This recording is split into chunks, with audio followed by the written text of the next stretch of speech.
Hi guys, நம்ம இப்போ என்ன பார்க்க போகிறோன்னா, இது சாதா ப்ளவுஸு. சாதா ப்ளவுஸில் பார்த்தீங்கன்னா நெக்கு பாருங்கள் எவ்வளோ அழகாக இருக்குதுன்னு. சூப்பராக இருக்கும், ஃபினிஷிங் நீட்டாக இருக்கும். ஸோ பொட்டிக்கில் ஸ்டிச் பண்ணுற மாதிரி இருக்கும். ஆக்சுவலாக நம்ம என்ன பண்ணுவோம்னா எம்மிங் பண்ணிடுவோம், இல்லாட்டி தையல் போட்டுருவோம். 2 தையல் தெரிகிற மாதிரி இருக்கும், நீட்டாக இருக்காது அது.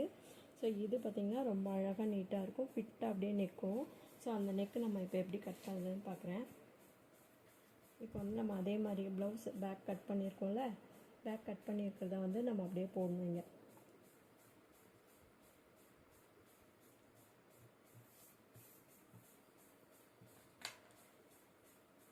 அப்படியே போட்டுட்டு ஸோ இதுலேயே அதே மாதிரி மார்க் பண்ணிடணும்.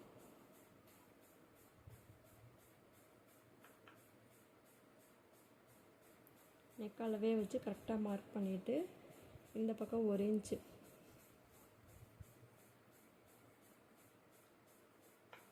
அப்புறம் ஒரு 1/2 இன்ச்சு மடிக்கிறதுக்கு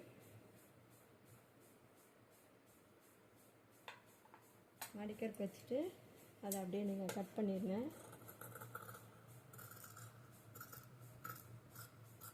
இந்த மாதிரி கட் பண்ணுறதுக்கு கொஞ்சம் கிளாத் அதிகமாக தான் வேணும். அதிகமாக இருந்தால் தான் இந்த மாதிரி நெக் கட் பண்ண முடியும். ஏன்னா இது எக்ஸ்ட்ரா கிளாத், இது இந்தளவுக்கு நார்மலாக ப்ளவுஸில் வராது. எக்ஸ்ட்ரா கிளாத் இருந்தால் மட்டும்தான் இந்த மாதிரி பண்ண முடியும்.